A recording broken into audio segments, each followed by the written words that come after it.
ഇന്നത്തെ global developments ആണ്. പൊതുവിൽ ഇറാനിൽ നിന്ന് തന്നെ നമ്മൾ തുടങ്ങാം. അതേപോലെ റഷ്യ ഉക്രൈനുമായിട്ട് ബന്ധപ്പെട്ട വിഷയം, പിന്നെ അമേരിക്ക, ഈ വിഷയങ്ങളാണ് ഏറ്റവും കൂടുതൽ നമ്മൾ നോക്കുന്നത്. ഇറാന്റെ ഉള്ളിൽ വീണ്ടും പ്രതിഷേധം എന്ന് പറഞ്ഞാൽ കോളേജ് സ്റ്റുഡൻസുകളാണ് ഏറ്റവും കൂടുതൽ ഇത്തവണ പ്രതിഷേധിക്കാൻ വേണ്ടിയിട്ട് ഇപ്പം മുന്നിട്ടിറങ്ങിയിരിക്കുന്നത്. നിലവിൽ 1000 പേര് 1500 പേരൊക്കെ ആയിട്ടാണ് ഇറങ്ങിയത്, ചെറിയ ചെറിയ ഗ്യാങ്ങുകളായിട്ട്. പക്ഷെ ഇപ്പം അത് വളരെയധികം രൂക്ഷമായ നിലയിൽ മാറുന്നുണ്ട്. അതിൻ്റെ സ്വഭാവത്തിലൊരു മാറ്റം വരുന്നുണ്ട്.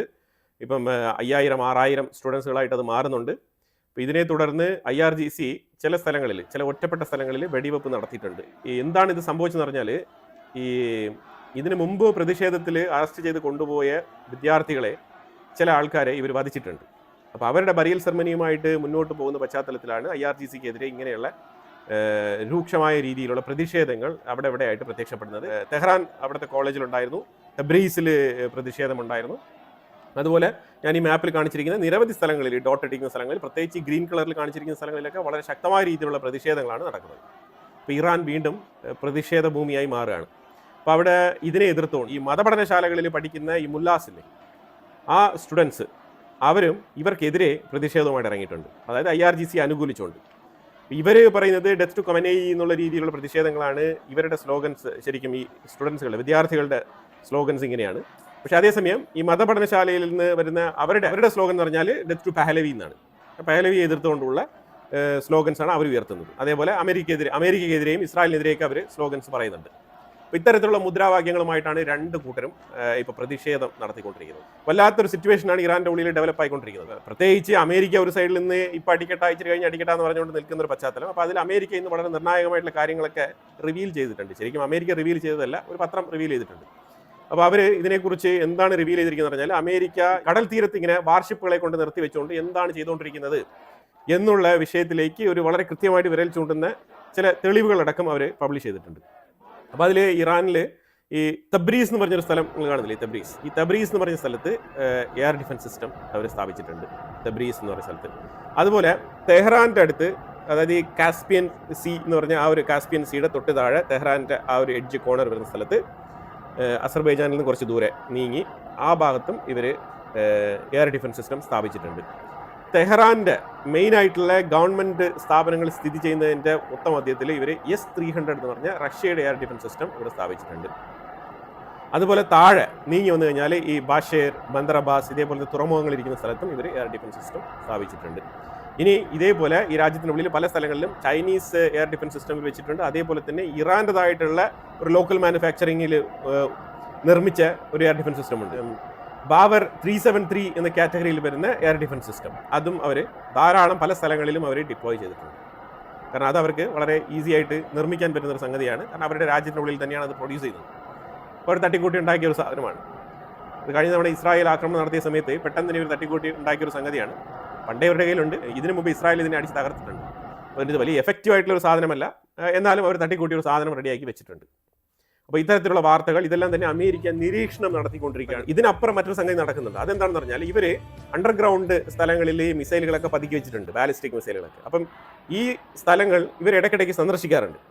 അപ്പോൾ ഇങ്ങനെ കുറച്ച് നാൾ വെയിറ്റ് ചെയ്യുമ്പോഴത്തേക്കും, ഈ വെയിറ്റിംഗ് പീരീഡിൽ എല്ലാ ദിവസവും ഈ മിസൈൽ മെയിൻ്റനൻസ് ചെയ്യുന്ന ആ റൂമിനകത്ത് പോവാതിരിക്കാനൊന്നും പറ്റത്തില്ല. അവിടെ പീരിയോഡിക് ചെക്കപ്പ് ഉണ്ടാവും. അവിടെ എവറി ടൈം, ഓരോ ടൈം അവിടെ പോകുമ്പോഴത്തേക്കും അവിടെ എൻട്രി റെക്കോർഡ് ഫില്ല് ചെയ്യണം. എല്ലാ സാധനങ്ങളും ചെക്ക് ചെയ്തോ എന്നുള്ള സെക്യൂരിറ്റി ചെക്ക് ലിസ്റ്റ് ഉണ്ടാവും. അവിടെ ഡ്യൂട്ടിക്ക് ഓഫീസേഴ്സ് ഉണ്ടാവും. ഇതെല്ലാം വെരിഫൈ ചെയ്യണം. അല്ലാതെ ഇപ്പോൾ അണ്ടർഗ്രൗണ്ടിൽ ഞങ്ങൾ മിസൈൽ പൊളിച്ച് വെച്ചിട്ടുണ്ടെന്ന് പറഞ്ഞിട്ട് അത് അടച്ചു വെച്ചിട്ട് മിണ്ടാതെ വീട്ടിൽ നിന്ന് ഉറങ്ങാൻ പറ്റില്ലല്ലോ. അതൊരു സുപ്രഭാതത്തിൽ പൊട്ടിത്തെറിച്ചാൽ എന്ത് ചെയ്യും? മെയിൻ്റനൻസ്, ലാക്ക് ഓഫ് മെയിൻ്റനൻസിൽ. അപ്പോൾ അതുകൊണ്ട് ഇവർക്ക് കൃത്യമായിട്ട് ഈ സ്ഥലങ്ങളൊക്കെ വിസിറ്റ് ചെയ്യേണ്ടതുണ്ട്. അപ്പം അമേരിക്ക കൃത്യമായിട്ട് ഈ IRGC ഉദ്യോഗസ്ഥരെയൊക്കെ ടാർഗറ്റ് ചെയ്ത് ഇവർ എവിടെയൊക്കെ പോകുന്നു, എവിടെയൊക്കെ വരുന്നു എന്നുള്ളത് കൃത്യമായി നിരീക്ഷണം നടത്തിക്കൊണ്ടിരിക്കുകയാണ്. അപ്പോൾ അതിൽ പല അണ്ടർഗ്രൗണ്ട് മിസൈൽ സ്റ്റോറേജ് ഗോഡൗൺസും അമേരിക്ക ഓൾറെഡി തന്നെ പിക്ചറൈസ് ചെയ്ത് എടുത്തിട്ടുണ്ട്, ലൊക്കേഷൻ ടാർഗറ്റ് ചെയ്ത് എടുത്തിട്ടുണ്ട് എന്നുള്ള വാർത്തകളൊക്കെ പബ്ലിഷ് ചെയ്യപ്പെടുന്നുണ്ട്. ഇത് അടുത്തൊരു ഇൻഫർമേഷനാണ്.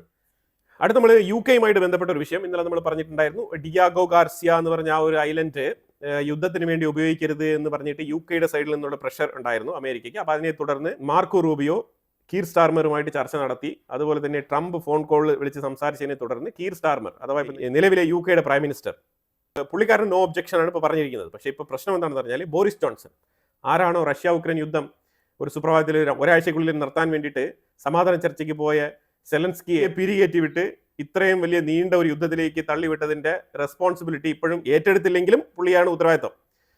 ഇസ്താൻബുളിൽ വെച്ചിട്ടാണ് ഈ ചർച്ച നടന്നത്. അവിടെ ഈ ബോറിസ് ജോൺസൺ പുള്ളിയാണ് ഇതിൻ്റെ പൂർണ്ണ ഉത്തരവാദിത്വം, റഷ്യ ഉക്രൈൻ വാറിൻ്റെ. അയാളുടെ കുത്തിത്തിരിപ്പിൻ്റെ ഫലമാണ് ഇപ്പോഴും UK ഉക്രൈനെ ഇങ്ങനെ താങ്ങിപ്പിടിച്ച് മുന്നോട്ട് കൊണ്ടുപോയിക്കൊണ്ടിരിക്കുന്നത്. അപ്പോൾ ഈ സാഹചര്യത്തിൽ ബോറിസ് ജോൺസൺ പറഞ്ഞിരിക്കുന്നത് ഡിയാഗോ ഗാർസിയ ഒരു കാരണവശാലും നമ്മൾ അമേരിക്കയ്ക്ക് ഇറാനെ ആക്രമിക്കാൻ കൊടുക്കരുത് എന്നാണ് പുള്ളിക്കാരൻ്റെ വാദം. UK പാർലമെൻറ്റ് തന്നെയാണ് സംസാരിക്കുന്നത്. UK പാർലമെൻറ്റിൽ സംസാരിച്ചപ്പോഴത്തേക്കും കീർ സ്റ്റാർമർ അവിടെ ചോദിക്കുകയുണ്ടായി, നിങ്ങൾ ഇത്തരത്തിലുള്ള ഡയലോഗുകൾ ഇവിടെ പറയുന്നതിന് മുമ്പ് നിങ്ങൾ ശ്രദ്ധിക്കണം, ഈ സാഹചര്യത്തിൽ നമ്മൾ അമേരിക്കയോടൊപ്പം നിന്നില്ല എന്നുണ്ടെങ്കിൽ നമ്മൾ ഇറാനെ പോലെ ഭീകരവാദം പടർത്തുന്ന ഒരു രാജ്യത്തിനെതിരെ ഏത് സാഹചര്യത്തിലാണ് നമ്മൾ അമേരിക്കയോടൊപ്പം നിൽക്കാൻ പോകുന്നത്? ഇതൊരിക്കലും നമുക്ക് കിട്ടാത്തൊരു ഓപ്പർച്യൂണിറ്റിയാണ്. നമ്മൾ തീർച്ചയായിട്ടും അമേരിക്കയെ സഹായിക്കുകയാണ് വേണ്ടത് ഈ സാഹചര്യത്തിൽ എന്നാണ് കീർ സ്റ്റാർമർ പറഞ്ഞു വെച്ചത്. പക്ഷേ അതോടൊപ്പം കീർ സ്റ്റാർമർ ശക്തമായ ഭാഷയിൽ ബോറിസ് ജോൺസണെതിരെ ആഞ്ഞടിക്കുകയാണ് ചെയ്തത്. ബോറിസ് ജോൺസനെ പറഞ്ഞത്, നീ ഈ മുല്ല കമ്മ്യൂണിറ്റിയെ സപ്പോർട്ട് ചെയ്യുന്ന തീവ്രവാദികളെ അനുകൂലിക്കുന്ന തരത്തിലാണ് ഇതിൻ്റെ സ്റ്റേറ്റ്മെൻറ്റുകളെല്ലാം വന്നിരിക്കുന്നത്. അപ്പോൾ അതുകൊണ്ട് തന്നെ തീവ്രവാദത്തിനെതിരായിരിക്കണം നമ്മുടെ നിലപാട് എന്നുള്ള തരത്തിലാണ് UK ഗവൺമെൻറ് തീരുമാനിച്ചിരിക്കുന്നത്. പക്ഷേ ബോറിസ് ജോൺസന്റെ സൈഡിൽ നിന്നും ഇങ്ങനെ ഒരു എതിർസ്വരം വന്ന സ്ഥിതിക്ക് UKയിലുള്ള കുറേ മുസ്ലിം കമ്മ്യൂണിറ്റിയിൽപ്പെട്ട നേതാക്കന്മാരുണ്ട്, അവിടുത്തെ പല മേയേഴ്സ് ഉണ്ട്, അതുപോലെ പല ലോ മേക്കേഴ്സ് ഉണ്ട്. ഇവരെല്ലാം തന്നെ ഈ ബോറിസ് ജോൺസന്റെ സ്റ്റേറ്റ്മെന്റിനെ ഏറ്റുപിടിച്ചുകൊണ്ട് ഇപ്പം രംഗത്ത് വരുന്ന ഒരു അവസ്ഥയാണ് ഉണ്ടാകുന്നത് UK-യിൽ. അമേരിക്ക ഇറാനെ അടിക്കുന്നോ ഇല്ലയോ നമുക്കറിയില്ല, പക്ഷേ UK പാർലമെന്റിന്റെ ഉള്ളിൽ അടിയും ബഹളവും വഴക്കെല്ലാം നടക്കുന്നുണ്ട്. അതുപോലെ ഇന്നലെ ഇറാന്റെ foreign minister Abbas Araghchi America ഞങ്ങളടുത്ത് 0% എൻറിച്ച്മെന്റിനെ കുറിച്ച് സംസാരിച്ചിട്ടേ ഇല്ല എന്നുള്ള ഒരു സ്റ്റേറ്റ്മെന്റാണ് പറഞ്ഞത്. അപ്പം അതിനെ ഗണ്ണിച്ചുകൊണ്ട് അമേരിക്കയുടെ സൈഡിൽ നിന്നും ക്ലാരിഫിക്കേഷൻ അവർ പറഞ്ഞിട്ടുണ്ട്. അതായത് എന്ത് സംസാരിച്ചു എന്നുള്ളത് ഒമാന്റെ ഫോറിൻ മിനിസ്റ്റർ അടുത്താണ് ചോദിക്കേണ്ടത്. പുള്ളിക്ക് വ്യക്തമായിട്ട് അറിയാവൂ, കാരണം ഇവർ രണ്ടുപേരും പരസ്പരം സംസാരിച്ചില്ലല്ലോ. ഇവർ രണ്ടുപേരും സംസാരിച്ചത് ഒമാന്റെ ഫോറിൻ മിനിസ്റ്റർ അടുത്താണല്ലോ. അപ്പോൾ ഈ സാഹചര്യത്തിൽ അബ്ബാസ് അരക്ചി തികച്ചും വ്യത്യസ്തമായ സ്റ്റേറ്റ്മെന്റുകളാണ് പുറത്തുവിടുന്നത്. അബ്ബാസ് അരക്ചി പറയുന്ന പോലെയുള്ള കാര്യങ്ങളൊന്നും, അബ്ബാസ് അരക്ചി പറയുന്നത് പോലെ എല്ലാ കാര്യങ്ങൾ. അബ്ബാസ് അരക്ചി ഈ മീറ്റിംഗ് കഴിഞ്ഞ് പുറത്തിറങ്ങിയ പാടെ വളരെ പോസിറ്റീവായിരുന്നു. 3 വർഷത്തേക്ക് യുറേനിയം എൻറിച്ച്മെന്റ് വേണമെങ്കിൽ ഞങ്ങൾ നിർത്തിവെക്കാമെന്നുള്ള വാഗ്ദാനങ്ങളൊക്കെ പറഞ്ഞത് ആരാണ് എന്നുള്ള ചോദ്യങ്ങളൊക്കെ അമേരിക്കയുടെ പക്കൽ സ്റ്റീവ് വിറ്റ്കോഫിന്റെ സൈഡിൽ നിന്നൊക്കെ ചോദ്യങ്ങൾ ഉയരുന്നുണ്ട്. അപ്പോൾ അതായത് ഈ ചർച്ചകൾ എവിടെയൊക്കെയോ പാളിപ്പോയിട്ടുണ്ട് എന്നുള്ളതാണ് വളരെ വ്യക്തമായിട്ട് ഇതിനകത്ത് മനസ്സിലാക്കാൻ പറ്റുന്നത്. ഇവർ പോയി ചായയും പരിപ്പോടെയൊക്കെ കഴിച്ചു, 2 കൂട്ടരും മടങ്ങി, അതാണ് മനസ്സിലാക്കേണ്ടത്. ഇനിപോലെ ഈന്തപ്പഴം, ഒമാൻ ആയതുകൊണ്ട് ഈന്തപ്പഴം എല്ലാം കഴിച്ചിട്ടുണ്ടാവും. അപ്പോൾ അങ്ങനെ രണ്ടുപേരും ചായയൊക്കെ കുടിച്ച് പിരിഞ്ഞിട്ട് ഇവ പരസ്പരം ഞാൻ അത് പറഞ്ഞില്ല നീ ഇത് പറഞ്ഞില്ല എന്ന് പറഞ്ഞിട്ട് പഴിചാരിക്കൊണ്ടിരിക്കുന്ന സാഹചര്യമാണ്. പിന്നെ പൊതുവിൽ അമേരിക്കയിൽ നിന്ന് കുറച്ചുകൂടി സ്റ്റാൻഡേർഡ് ആയിട്ടുള്ള ആൾക്കാരെ ഈ ചർച്ചയ്ക്കൊക്കെ അയക്കണം. അതിന് മരുമോനെയൊക്കെ അയച്ചിട്ട് കാര്യമൊന്നുമില്ല. ഒന്നാമത്തെ കാര്യം, മരുമോന് ഒഫീഷ്യലി ഒരു റോളും ഇല്ല. നമ്മൾ പണ്ടോട്ടേ പറഞ്ഞുകൊണ്ടിരിക്കുന്ന വിഷയമാണ്. സ്റ്റീവ് വിറ്റ്കോഫ് അവിടെ ഈ റഷ്യയുമായിട്ട് പല തവണ ചർച്ച നടത്തിയതാണ്. അതായത് 4 മണിക്കൂർ 5 മണിക്കൂർ നേരം വെളുക്കും വരെയൊക്കെ ചർച്ച നടത്തിയിട്ട് പോയതാണ് സ്റ്റീവ് വിറ്റ്കോഫ്. എനിക്ക് തോന്നുന്നു പുട്ടിനെ കണ്ടിച്ചിട്ട് വോട്ടൊക്കെ അടിച്ചിട്ട് പുള്ളിക്കാരനങ്ങ് മടങ്ങി, അതാണ് സംഭവിച്ചത്. അല്ലാതെ കൃത്യമായിട്ട് എന്തൊക്കെയാണ് ഡീറ്റെയിൽസ് എന്നുള്ള രീതിയിൽ വിശദമായ ഒരു ചർച്ച ഇതിനെക്കുറിച്ച് നടത്തിയിരുന്നുവെങ്കിൽ ഇതിനു മുമ്പ് റഷ്യ ഉക്രൈൻ യുദ്ധം 2 പാത്രത്തിലായേനെ. ഇത് 2 പാത്രത്തിലാവാത്തത് എന്താണെന്ന് പറഞ്ഞാൽ ഈ സ്റ്റീവ് വിറ്റ്കോഫ് എന്ന് പറഞ്ഞ ഈ വ്യക്തി ചർച്ചയ്ക്ക് പോകുന്നതുകൊണ്ട് തന്നെയാണ്. അതായത് ഈ ഡെവലപ്പർ, ഈ റിയൽ എസ്റ്റേറ്റ് ഡെവലപ്പറിനെ കൊണ്ട് രാജ്യങ്ങൾ തമ്മിലുള്ള നയതന്ത്ര ചർച്ചയ്ക്കൊക്കെ അയച്ചു കഴിഞ്ഞാൽ ഇയാൾക്ക് എന്ത് എക്സ്പീരിയൻസ് ആണുള്ളത്? നയതന്ത്ര ചർച്ചകൾ നടത്തി അല്ലെങ്കിൽ ഇതിനു മുമ്പ് അമേരിക്കൻ നയതന്ത്ര സ്ഥാപനങ്ങളിൽ പണിയെടുത്തുള്ള ഏതെങ്കിലും തരത്തിലുള്ള ബേസിക് എക്സ്പീരിയൻസ് ഉണ്ടോ? അപ്പം അങ്ങനത്തെ ഒരു വ്യക്തിയെ അയക്കുമ്പോഴത്തേക്കും ഇത് ഹായ് ബായ് പറഞ്ഞു പോകുന്ന പരിപാടിയല്ല. പുടിൻ എന്നൊക്കെ പറഞ്ഞാൽ വളരെ സൗണ്ട് ആയിട്ടുള്ള ഒരു ലീഡറാണ്. പുടിൻ ഒരു വ്യക്തിയെ കാണുമ്പോഴേ മനസ്സിലാവും. കാരണം പുള്ളിക്കാരൻ റഷ്യയുടെ സോവിയറ്റിന്റെ ടൈമിൽ തന്നെ ഇന്റലിജൻസിലൊക്കെ വർക്ക് ചെയ്ത വ്യക്തിയാണ്. അപ്പം അങ്ങനത്തെ ഒരു വ്യക്തിയുടെ അടുത്ത് ഒരാളെ അയക്കുമ്പോഴത്തേക്ക് മിനിമം ക്വാളിറ്റി മെയിൻറ്റെയിൻ ചെയ്യണം അമേരിക്ക. അല്ലാന്നുണ്ടെങ്കിൽ ട്രംപിന് തന്നെ പുടിനുമായിട്ട് സംസാരിച്ച് നിൽക്കാൻ പറ്റുമെന്ന് എനിക്ക് തോന്നുന്നില്ല. അല്ലാതെ റഷ്യൻ പ്രസിഡന്റ് വ്ളാഡിമിർ പുടിനും ട്രംപും തമ്മിൽ യാതൊരു പ്രശ്നവുമില്ല. ഇൻഫാക്ട് ട്രംപിന് നല്ല രീതിയിലുള്ള ഇൻവെസ്റ്റ്മെന്റ് ഉണ്ട് റഷ്യക്കുള്ളിൽ. ഈ പ്രസിഡന്റ് ആവുന്നതിന് മുമ്പേ, ഞാൻ പറയുന്നത് 2017 മുമ്പ് ട്രംപ് നല്ല രീതിയിൽ ബിസിനസ് ചെയ്തുകൊണ്ടിരുന്ന സമയത്ത് റഷ്യൻ പ്രോപ്പർട്ടിയൊക്കെ പല പ്രോപ്പർട്ടികളും ഡീൽ ചെയ്തിട്ടുണ്ട് ട്രംപ്. അതിന്റെ പുറകിൽ ഒരുപാട് കോൺസ്പിറസികളൊക്കെ ഉണ്ട്. അതൊക്കെ ആദ്യത്തെ തവണ ട്രംപ് മത്സരിച്ചിരുന്ന സമയത്ത് തന്നെ ആ കോൺസ്പിറസികളൊക്കെ പുറത്തു വന്നതാണ് ഒരുപാട്. അതുമായിട്ട് ബന്ധപ്പെട്ട് ഡീറ്റെയിൽ ആയിട്ട് നമ്മൾ പോകേണ്ട, കാരണം അത് അമേരിക്കയിൽ തന്നെ അത് പ്രസക്തമല്ല. അതുകൊണ്ട് തന്നെയാണ് 2ാമത്തെ തവണ ഇപ്പോൾ പ്രസിഡന്റ് ആയ സ്ഥിതിക്ക് നമ്മളിപ്പോൾ ആദ്യത്തെ തവണ വന്ന അലിഗേഷൻസ് ഒന്നും വലുതായിട്ട് പെരുപ്പിച്ച് കാണിക്കേണ്ട ആവശ്യമില്ല. ഞാൻ ഈ റഷ്യയും അമേരിക്കയും തമ്മിലുള്ള ബന്ധത്തിനെ കുറിച്ച് പറഞ്ഞപ്പോഴത്തേക്കും ഇത് സൂചിപ്പിച്ച് പോയെന്നേ ഉള്ളൂ. ട്രംപ് ഇന്നലെ രാവിലെ ഒരു സ്റ്റേറ്റ്മെന്റ്, 32,000 ഇറാനിയൻ പൗരന്മാരെ ഇറാൻ കൊലപ്പെടുത്തിയിട്ടുണ്ട് എന്നുള്ള സ്റ്റേറ്റ്മെന്റാണ് പുള്ളിക്കാരൻ പറഞ്ഞത്. അതിന് ഉടനെ തന്നെ ഇറാൻ ചോദിച്ചിരിക്കുകയാണ്, ട്രംപ് തെളിവ് തരിക, നിങ്ങൾ തെളിവ് എടുത്തു വെച്ചിട്ട് എന്തെങ്കിലുമൊക്കെ ഇതേപോലത്തെ ക്ലെയിം ഉന്നയിക്കുമ്പോൾ നിങ്ങൾ തീർച്ചയായിട്ടും തെളിവ് തരാൻ ബാധ്യസ്ഥനാണ്. നിങ്ങൾ അമേരിക്കൻ പ്രസിഡന്റ് അല്ലേ, എന്തെങ്കിലുമൊക്കെ വിടുവായുത്തരങ്ങൾ വിളിച്ച് പറഞ്ഞാൽ മതിയോ? തെളിവ് തരിക എന്നുള്ളൊരു ചോദ്യം ഇറാന്റെ സൈഡിൽ നിന്ന് ഇപ്പം ഉയർന്നു വരുന്നുണ്ട്. അമേരിക്കയുടെ പുതിയ താരിഫ് നയവുമായിട്ട് ബന്ധപ്പെട്ട് ട്രംപ് പ്രഖ്യാപിച്ച അഡീഷണൽ 10% താരിഫ് അത് ഇന്ത്യക്ക് ഇല്ല എന്ന് പറഞ്ഞു. പക്ഷെ ഇന്ത്യ വേറൊരു പണി ചെയ്തു. ട്രംപിന് അമേരിക്കൻ കോടതിയിൽ നിന്നും താരിഫിനെ അനുകൂലിക്കട്ടെ, താരിഫ് വേണ്ട എന്ന് പറയട്ടെ, എന്തും ആയിക്കോട്ടെ, ഇന്ത്യ ഈ സുപ്രീം കോടതിയിൽ നിന്ന് വന്ന ഉത്തരവ് കേട്ട പാടെ ഇന്ത്യയുടെ ഫോറിൻ ഡിപ്പാർട്ട്മെന്റിനെ കുത്തി ഇളക്കി വിട്ടിരിക്കുകയാണ് അമേരിക്കയിലേക്ക്. പോയിട്ട് നിങ്ങൾ ഒരു കാര്യം ചെയ്യൂ, ഇപ്പം സുപ്രീം കോടതി എന്തായാലും താരിഫ് ഇല്ലീഗലാണെന്ന് പറഞ്ഞല്ലോ, അപ്പോൾ നമുക്കൊരു 10% ആക്കി തരാൻ പറ്റുമോ എന്നുള്ളത് ചോദിക്കാൻ വേണ്ടിയിട്ട് അങ്ങോട്ട് പറഞ്ഞു വിട്ടു ഇന്ത്യ. വെറുതെ ഇരുന്നാൽ പോരെ. സുപ്രീം കോടതിയിൽ നിന്ന് ഒരു വിധി പുറപ്പെടുവിച്ചിട്ടുണ്ട്. അപ്പോൾ അതിനെ തുടർന്ന് അവിടെ തന്നെ ട്രംപ് അവിടെ സുപ്രീം കോടതിയുമായിട്ട് ഫൈറ്റ് ചെയ്ത് അതുമായിട്ട് ബന്ധപ്പെട്ട് ഇനി പുള്ളിക്കാരൻ നാണക്കേട് സഹിക്കാൻ പറ്റാത്ത ആളാണ്. അതുകൊണ്ടാണ് 24 മണിക്കൂറും ഇന്ത്യ പാകിസ്ഥാൻ യുദ്ധം എന്ന് പറഞ്ഞുകൊണ്ട് ഇങ്ങനെ വിളിച്ച് പറഞ്ഞുകൊണ്ടിരിക്കുന്നത്. കാരണം അത് അത്രമാത്രം ഹ്യൂമിലിയേറ്റഡ് ആണ് പുള്ളി. അപ്പോൾ ആ സാഹചര്യത്തിൽ ഇന്ത്യയുമായിട്ട് പുള്ളിക്കാരൻ നല്ല കലിപ്പുണ്ട്. പിന്നെ ഈ വ്യാപാര ബന്ധം, ഇതിങ്ങനെ ഇന്ത്യ എന്ന് പറഞ്ഞ രാജ്യം വലിയൊരു മാർക്കറ്റ്, അതുമായിട്ട് നമ്മൾ ഇത്തരത്തിൽ ബന്ധത്തിൽ വിള്ളൽ വീഴുന്നത് അത്ര നല്ല പരിപാടിയല്ല എന്നുള്ള തിരിച്ചറിവോട് കൂടിയാണ് ട്രംപ് എന്തായാലും ഇന്ത്യ എന്തെങ്കിലും അവർ എണ്ണയോ എന്ത് വേണേലും വാങ്ങിച്ചോട്ട് എന്തെങ്കിലുമൊക്കെ പറഞ്ഞ് ഇതൊന്നും ഈ പ്രശ്നം ഒന്ന് പരിഹരിക്കാം. കാരണം ഇന്ത്യൻ ഡയസ്പൊറ വലിയൊരു ഡയസ്പൊറയാണ്. അപ്പം അതുകൊണ്ട് തന്നെ ട്രംപിന്റെ പ്രതിച്ഛായയ്ക്ക് കോട്ടം തട്ടിയിട്ടുണ്ട്. അത് ആദ്യം മനസ്സിലാക്കണം. ഈ താരിഫുമായിട്ട് ബന്ധപ്പെട്ട് ട്രംപ് ഘോര സംസാരിക്കുന്നെങ്കിലും ട്രംപിന്റെ പ്രതിച്ഛായ ഏതാണ്ട് 36% കുറഞ്ഞിരിക്കുകയാണ് അമേരിക്കയുടെ ഉള്ളിൽ. പ്രത്യേകിച്ച് ഈ എപ്സ്റ്റീൻ ഫയൽ പുറത്തിറങ്ങിയതിനു ശേഷം തീരെ അങ്ങോട്ട് കുറഞ്ഞിരിക്കുകയാണ് അപ്രൂവൽ റേറ്റ്. അപ്പോൾ ഈ സാഹചര്യത്തിൽ എന്തായാലും ഇന്ത്യയുമായിട്ട് എല്ലാം റെഡിയാക്കി മുന്നോട്ട് പോകാമെന്ന് പറഞ്ഞിട്ട് കരാറൊക്കെ വെച്ച് മുന്നോട്ട് പോകുന്ന സമയത്താണ് ഇന്ത്യ വീണ്ടും ഈ സുപ്രീം കോടതിയുടെ വാലും പിടിച്ച് അങ്ങോട്ട് പോയിരിക്കുകയാണ്. അവിടെ പോയപ്പോഴത്തേക്കും ട്രംപ് പറഞ്ഞത് ഇന്ത്യ 18% തന്നെ തുടരും, ഇനി നിങ്ങൾക്ക് 10% വേണ്ടതെങ്കിൽ ഞാനിപ്പം അപ്ലൈ ചെയ്തിരിക്കുന്ന 10% കൂടി അങ്ങ് ഇട്ട് തരാം, അപ്പം അങ്ങനെയാകുമ്പോൾ 20% ആവും. അപ്പോൾ ആ രീതിയിലാണ് ഇന്ത്യക്ക് കിട്ടിയ മറുപടി. എന്നിട്ട് പറഞ്ഞിരിക്കുന്ന വിഷയം എന്ന് പറഞ്ഞാൽ F-35 നിങ്ങൾ കുറച്ച് മേടിക്കും. എങ്ങനെ ഇരിക്കുന്നു, വല്ല ആവശ്യമുണ്ടോ? ഫ്രാൻസുമായിട്ട് 114 റഫേൽ ഫൈറ്റർ ജെറ്റിന്റെ കരാർ ഒപ്പുവെച്ചിട്ട് അങ്ങ് മാക്രോൺ അങ്ങ് ഫ്രാൻസിൽ ചെന്ന് ഇറങ്ങിയിട്ടില്ല പാരീസിൽ. അതിനു മുമ്പേ ഇവിടെ അമേരിക്കയുടെ സൈഡിലേക്ക് താരിഫുമായിട്ട് ബന്ധപ്പെട്ട ചർച്ചയ്ക്ക് പോരുകയാണ്. ഇപ്പം നിലവിലെ ഒരു ടെമ്പററി ട്രേഡ് എഗ്രിമെന്റ് സൈൻ ചെയ്തതല്ലേ, ഇനി മിണ്ടാതിരുന്നൂടെ കുറച്ച് നാളത്തേക്ക്? നേരെ അങ്ങോട്ട് പോയി. അപ്പോൾ അമേരിക്ക ഇപ്പോൾ ചോദിക്കുന്നത് F-35 നിങ്ങൾ വാങ്ങിക്കുമെന്നാണ് പറഞ്ഞിരിക്കുന്നത്. അപ്പോൾ ഇതിനെ തുടർന്ന് അടുത്ത ആഴ്ചയോ അതിൻ്റെ അപ്പുറത്തെ ആഴ്ചയോ ഇപ്പോൾ വരുന്ന 2-3 ആഴ്ചയ്ക്കുള്ളിൽ മാർക്കോ റൂബിയോ ഇന്ത്യ സന്ദർശിക്കാനുള്ള സാധ്യത ഉണ്ടെന്നാണ് ഇപ്പോൾ വാർത്തകൾ പുറത്തു വരുന്നത്. അതിൽ മിനിമം ഒരു 5 അല്ലെങ്കിൽ 6 F-35 എങ്കിലും നിങ്ങൾ വാങ്ങിക്കണമെന്നാണ് പറഞ്ഞിരിക്കുന്നത്. കാരണം പാകിസ്ഥാനുമായിട്ട് ഒരു പിച്ച് ചെയ്തിരുന്ന് പാകിസ്ഥാൻ അതിൽ നിന്ന് പിൻവലിഞ്ഞു. പാകിസ്ഥാൻ കൊടുത്തു കഴിഞ്ഞാൽ പൈസയും കിട്ടത്തില്ല. അതിലുപരിയായിട്ട് പാകിസ്ഥാൻ ക്രെഡിറ്റ് ബേസിസിൽ ചൈനയുടെ പക്കൽ നിന്ന് J-35 അങ്ങനെ എന്തെങ്കിലും ഒരു ഓർഡർ ചെയ്യുന്നുണ്ട്. അത് പോരാഞ്ഞിട്ട് പാകിസ്ഥാൻ ചൈനയുടെ വിമാനങ്ങൾ വാങ്ങിച്ച് ആഫ്രിക്കൻ റീജിയനിൽ വിൽക്കാൻ വേണ്ടിയിട്ടുള്ള ഏർപ്പാടാണ്. അതായത് പാകിസ്ഥാൻ്റെ ആ ഒരു ഇസ്ലാമിക് റിലേഷൻസ് വെച്ചിട്ട് ആ ബന്ധത്തിലൂടെ ചൈന ആഫ്രിക്കയിലുള്ള ഇസ്ലാമിക് രാജ്യങ്ങളുടെ കച്ചവടം പിടിക്കുകയാണ്. അതാണ് ചെയ്തുകൊണ്ടിരിക്കുന്നത്. അപ്പം ആ സാഹചര്യത്തിൽ അമേരിക്കയ്ക്ക് പാകിസ്ഥാൻ്റെ ഉള്ളിൽ അത്ര ഫ്രീ ആയിട്ട് ഇടപെടുക എന്നുള്ളത് അത്ര എളുപ്പത്തിൽ നടക്കുന്ന കാര്യമല്ല. കാരണം നമ്മളെക്കാളും ഏറ്റവും കൂടുതൽ ചൈനയുമായിട്ട് ബന്ധമുള്ള രാജ്യമാണ് പാകിസ്ഥാൻ. അപ്പോൾ അതുകൊണ്ട് ആ ഒരു വിഷയം ട്രംപിനെ വല്ലാതെ അലട്ടുന്നുണ്ട്. CIA അമേരിക്കയുടെ ഇന്റലിജൻസ് യൂണിറ്റ് വല്ലാത്ത രീതിയിലുള്ള തടസ്സങ്ങളാണ് പറഞ്ഞുകൊണ്ടിരിക്കുന്നത്. അപ്പോൾ അതുകൊണ്ട് ട്രംപിന് മുന്നോട്ട് പോകാൻ കഴിയുന്നില്ല. ട്രംപ് പേഴ്സണലായിട്ട് ക്രിപ്റ്റോ അതൊക്കെ പറഞ്ഞെങ്കിലും ബാക്കി ഒഫീഷ്യലി ഗവൺമെന്റ് തലത്തിൽ ബന്ധം സ്ഥാപിക്കാൻ വലിയ ബുദ്ധിമുട്ടായി മാറിയിട്ടുണ്ട് പാകിസ്ഥാൻ അമേരിക്കയ്ക്കിടയിൽ. പാകിസ്ഥാന്റെ ഉള്ളിലാണെങ്കിൽ ഒരു പൊട്ടിത്തെറി സംഭവിച്ചു. അത് ശരിക്കും സിസ്റ്റാൻ ബലൂചിസ്ഥാൻ അതേപോലെ പാക് ബലൂചിസ്ഥാൻ ഇത് രണ്ടിന്റെയും ഇടയ്ക്കാണ് ഒരു പൊട്ടിത്തെറി സംഭവിച്ചത്. അതിൽ 12 പാകിസ്ഥാനി സോൾജേഴ്സ് കൊല്ലപ്പെട്ടിട്ടുണ്ട്. ഇങ്ങനെ വാർത്ത വന്നുകൊണ്ടിരിക്കുകയാണ്. ഇതിന് BLA ആണ് ഇതിന്റെ ഉത്തരവാദിത്തം ഏറ്റെടുത്തിരിക്കുന്നത്. തികച്ചും പാകിസ്ഥാൻ കണ്ടിന്യൂസ് ആയിട്ട് ഇത്തരത്തിലുള്ള പൊട്ടിത്തെറികളിലൂടെ നിരന്തരം സഞ്ചരിക്കുന്ന ഒരു രാജ്യമായിട്ട് മാറിയിരിക്കുകയാണ്. ഇതിൻ്റെ ഇടയ്ക്ക് അമേരിക്കയ്ക്ക് എന്താണ് സ്കോപ്പ്? അമേരിക്ക അവിടെ വന്ന് വീഴുന്നെങ്കിൽ ഏറ്റവും വലിയ തീവ്രവാദികളുടെ ഇടയിലായിരിക്കും വന്ന് വീഴുന്നത്. അതാണ് പാകിസ്ഥാൻ. അപ്പോൾ ഇതൊക്കെ മനസ്സിലാക്കിക്കൊണ്ടാണ് അമേരിക്ക സ്റ്റെപ്പ് ബാക്ക് ചെയ്ത് നിൽക്കുന്നത്. അപ്പോൾ എന്തായാലും F-35 ബന്ധപ്പെട്ട പണി ഇന്ത്യക്ക് വരുന്നുണ്ട്.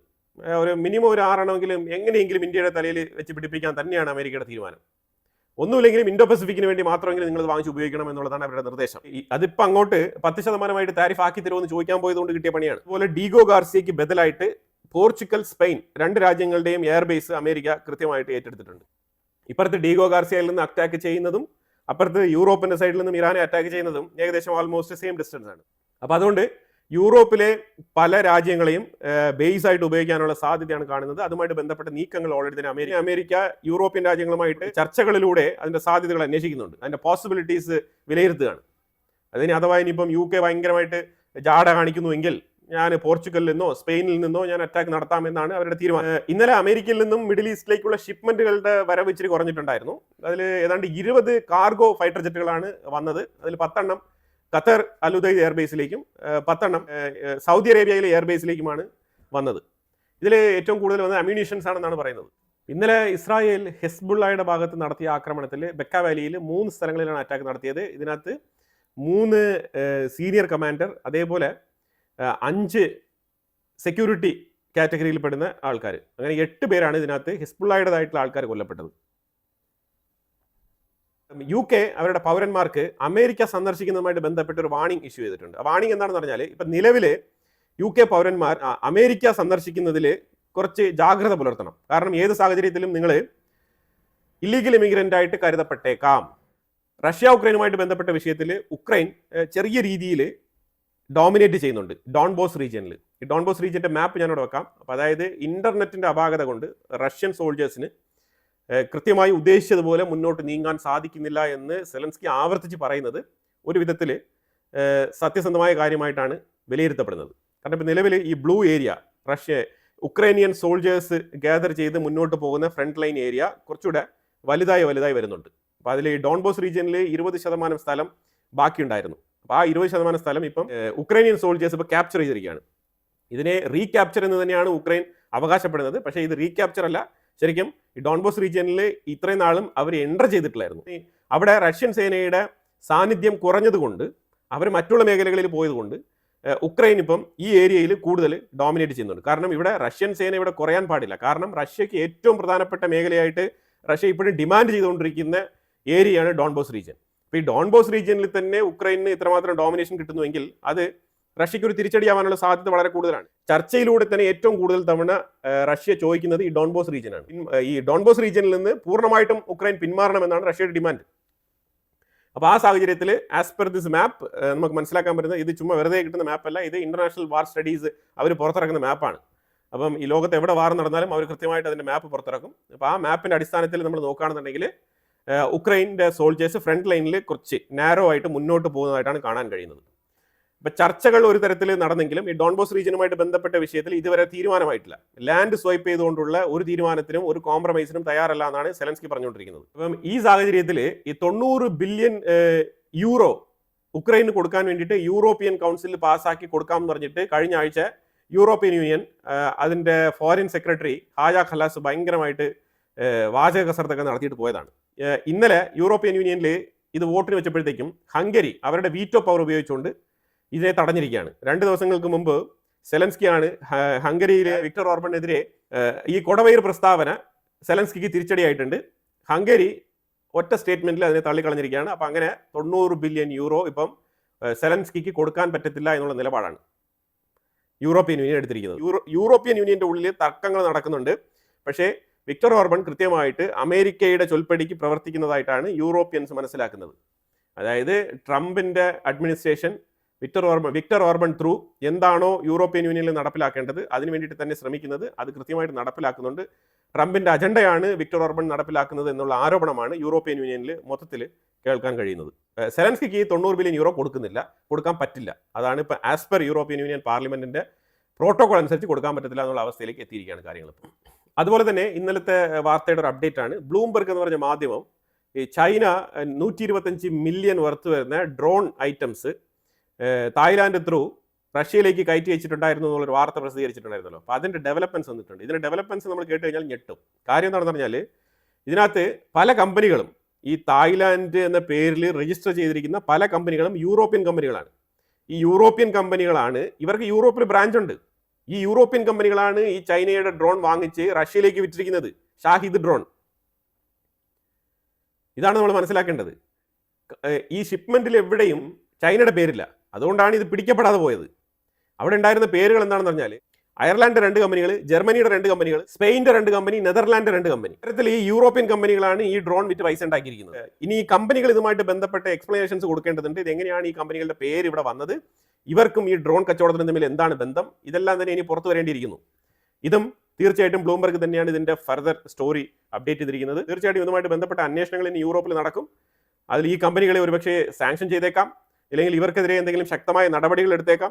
യൂറോപ്പാണ് ഈ വാർ പ്രോത്സാഹിപ്പിക്കുന്നത്. എന്നിട്ട് യൂറോപ്പ് ഉക്രൈൻ ആയുധം കൊടുക്കാമെന്ന് പറയുകയും റഷ്യക്ക് യൂറോപ്യൻ കമ്പനികൾ ഡ്രോൺ വാങ്ങിച്ച് നേരിട്ട് അയച്ചു കൊടുക്കുകയും ചെയ്തിട്ടിരിക്കുകയാണ്. ഇപ്പം ഈ യുദ്ധം ഏത് തരത്തിലാണ് നടക്കുന്നത്, ഇത് ശരിക്കും പറഞ്ഞാൽ ഒരു അവിയൽ പരുവത്തിലായിരിക്കുകയാണ് ഇപ്പോൾ കാര്യങ്ങൾ. കാരണം ഈ കമ്പനികൾക്ക് കച്ചവടം വേണ്ടേ, അവർ കച്ചവട താല്പര്യത്തോടു കൂടി ഡ്രോൺ വാങ്ങിച്ച് റഷ്യയിലാണ് റഷ്യ അത് എന്തിനു ഉപയോഗിക്കുന്നത്? ഉക്രൈൻ്റെ ഉള്ളിലേക്കുള്ള എനർജി ഗ്രിഡുകളും ഇതെല്ലാം തന്നെ അടിച്ച് തകർക്കാൻ വേണ്ടിയിട്ടാണ് അവർ ഉപയോഗിക്കുന്നത്. അപ്പോൾ അങ്ങനെ വരുന്ന സാഹചര്യത്തിൽ ഇവർ കഴിഞ്ഞ തവണ 700-750 ജനറേറ്ററാണ് യൂറോപ്പിൽ നിന്നും ഉക്രൈനിലേക്ക് അയച്ചു വെച്ചത്. ഇപ്പോഴും ഉക്രൈൻ്റെ ഉള്ളിലുള്ള പല നഗരങ്ങളിലും ജനറേറ്റർ വെച്ചിട്ടാണ് അവിടെ ഇലക്ട്രിസിറ്റി സപ്ലൈ ചെയ്തുകൊണ്ടിരിക്കുന്നത്. അപ്പോൾ ഇതാണ് നിലവിലെ അവസ്ഥ കേട്ടോ. ഗുരുതരമായ അവസ്ഥയാണ്. ബ്ലൂംബെർഗ് ഇത്രയും വലിയൊരു നെറ്റ്വർക്കിന്റെ ഓപ്പറേഷനാണ് കൃത്യമായിട്ട് നടത്തി അവർ ഈ വാർത്ത പബ്ലിഷ് ചെയ്തിരിക്കുന്നത്. തീർച്ചയായിട്ടും ഫർദർ ഡെവലപ്മെന്റ്സ് വരും. ഇനിയും വാർത്തകളുണ്ട്. ബ്രസീലും ഇന്ത്യയും തമ്മിലുള്ള കരാർ, പ്രൈം മിനിസ്റ്റർ മോദിയുടെ ഇസ്രായേൽ സന്ദർശനം, ഇതെല്ലാം തന്നെ ഞാൻ ഇൻസൈറ്റ്സ് മലയാളം ഗ്ലോബലിൽ മറ്റൊരു വീഡിയോ ആയിട്ട് അപ്ലോഡ് ചെയ്യുന്നതായിരിക്കും. ഇതിനെക്കുറിച്ചുള്ള അഭിപ്രായങ്ങൾ കമന്റ് ബോക്സിൽ രേഖപ്പെടുത്തുക. കൂടുതൽ വാർത്തകളുമായിട്ട് അടുത്ത വീഡിയോയിൽ വരാം. Thank you so much.